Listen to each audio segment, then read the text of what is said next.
కోట్లాది హిందువుల ఆరాధ్య దైవం శ్రీరామ కళ్యాణ వేడుకలు ఆదివారం ఘనంగా జరిగాయి. రాములోరి కళ్యాణం అంటే గుర్తొచ్చే భద్రాచలంలోనూ ప్రతి ఏటాలానే ఈ సంవత్సరం కన్నుల పండుగగా ఈ ఉత్సవం వైభవంగా సాగింది. మిథిలా స్టేడియంలో జరిగిన శ్రీ సీతారాముల కళ్యాణానికి తెలంగాణ ముఖ్యమంత్రి రేవంత్ రెడ్డి కుటుంబ సమేతంగా హాజరై పట్టు వస్త్రాలు సమర్పించారు.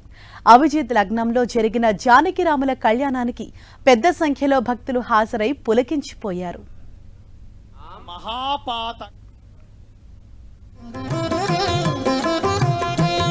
కళ్యాణ వైభోగమే శ్రీ సీతారాముల కళ్యాణమే. కన్నులారా చూడతరమే అనుకుంటూ భక్తులు పులకించిపోయారు. ఏటా వైభవంగా సాగే భద్రాద్రి రాముని కళ్యాణ మహోత్సవం ఈ సంవత్సరం కూడా అదే స్థాయిలో జరగ్గా ఏపీ, తెలంగాణ నుంచే కాకుండా వివిధ ప్రాంతాల నుంచి పెద్ద సంఖ్యలో భక్తులు తరలివచ్చారు. జానకీరాముల కళ్యాణాన్ని కన్నులారా వీక్షించి పరవశించిపోయారు.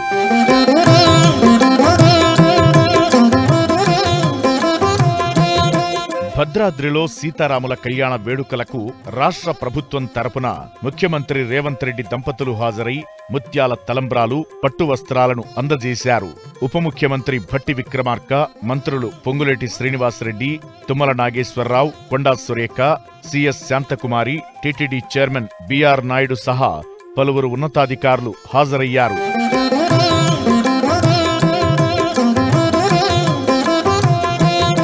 స్వామివారి కళ్యాణానికి ముందు విశ్వక్సేన పూజ, పుణ్యాహవచన కార్యక్రమాలు నిర్వహించారు. ప్రవర, మోక్ష బంధనం, యజ్ఞోపవీతం, వరపూజ, స్వామివారికి ప్రత్యేక అలంకారాలు నిర్వహించి మధుపర్కాలు సమర్పించారు. ఈ సందర్భంగా భక్త రామదాసు చేయించిన పచ్చల పతకం వరుడైన రామయ్యకు, చింతాకు పతకాన్ని వధువు సీతమ్మకు, శ్రీరామ మాడను లక్ష్మణస్వామికి అలంకరింపజేశారు.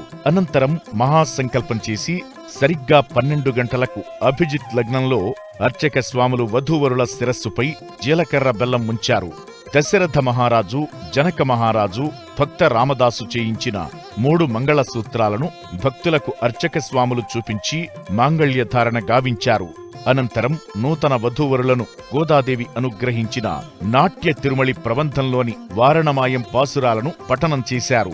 అనంతరం రాష్ట్ర ప్రభుత్వం తరపున పట్టు వస్త్రాలు, ముత్యాల తలంబ్రాలు సమర్పించారు. ఈ క్రమంలో వేద ఆశీర్వచనం, అష్టోత్తర హారతి సమర్పించడంతో శ్రీ సీతారామచంద్ర స్వామివారి కళ్యాణ తంతు ముగిసింది.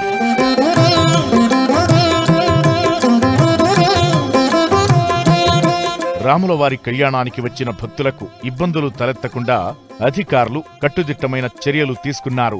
భక్తుల సౌకర్యార్థం పలుచోట్ల ఎల్ఈడీ స్క్రీన్లు ఏర్పాటు చేశారు.